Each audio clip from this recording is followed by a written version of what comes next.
بسم اللہ الرحمن الرحیم۔ اسلام کی حقیقت۔ اسلام کے معنی عربی زبان میں اطاعت و فرما برداری کے ہیں۔ مذہب اسلام کا نام اسلام اس لیے رکھا گیا کہ یہ اللہ کی اطاعت و فرما برداری ہے۔ اسلام کی حقیقت ہم دیکھتے ہیں کہ دنیا میں جتنی چیزیں ہیں سب ایک قاعدے اور قانون کے تابع ہیں۔ چاند اور تارے سب ایک زبردست قاعدے میں بندھے ہوئے ہیں جس کے خلاف وہ بال برابر جنبش نہیں کر سکتے۔ زمین اپنی خاص رفتار کے ساتھ گھوم رہی ہے۔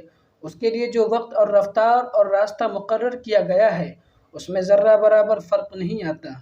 پانی اور ہوا، روشنی اور حرارت سب ایک ہی ضابطے کے پابند ہیں۔ جمادات و نباتات اور حیوانات میں ہر ایک کے لیے جو قانون مقرر ہے اسی کے مطابق یہ سب پیدا ہوتے ہیں، بڑھتے ہیں اور گھٹتے ہیں، جیتے ہیں اور مرتے ہیں۔ خود انسان کی حالت پر بھی ہم غور کریں گے تو ہم کو معلوم ہوگا کہ وہ بھی قانون قدرت کا تابع ہے۔ جو قاعدہ ان کے پیدائش کے لیے مقرر کیا گیا ہے اس کے مطابق سانس لیتا ہے، پانی اور غذا اور حرارت اور روشنی حاصل کرتا ہے۔ اس کے دل کی حرکت، اس کے خون کی گردش، اس کے سانس کی آمد و رفت اسی ضابطے کی پابند ہے۔ اس کا دماغ، اس کا معدہ، اس کے پھیپھڑے، اس کے اعصاب و عضلات، اس کے ہاتھ پاؤں، زبان، آنکھیں، کان اور ناک، غرض اس کے جسم کا ایک ایک حصہ وہی کام کر رہا ہے جو اس کے لیے مقرر کیا گیا ہے اور اسی طریقے پر کام کر رہا ہے جو اس کو بتایا گیا ہے۔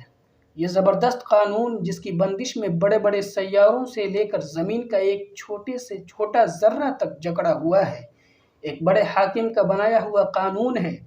ساری کائنات اور کائنات کی ہر ایک چیز اس حاکم کی مطیع اور فرما بردار ہے کیونکہ وہ اسی کے بنائے ہوئے قانون کی اطاعت و فرما برداری کر رہی ہے۔ اس لحاظ سے ساری کائنات کا مذہب اسلام ہے کیونکہ اوپر گزر چکا ہے کہ خدا کی اطاعت و فرما برداری ہی کو اسلام کہتے ہیں۔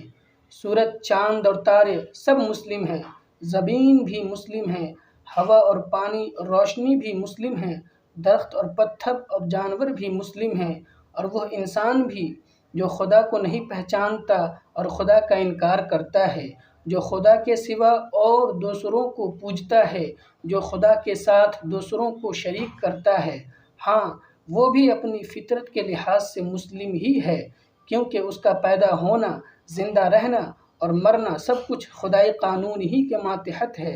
اس کے تمام اعضاء اور اس کے جسم کے ایک ایک رونگٹے کا مذہب اسلام ہے کیونکہ وہ سب خدائی قانون کے مطابق بنتے اور بڑھتے اور حرکت کرتے ہیں۔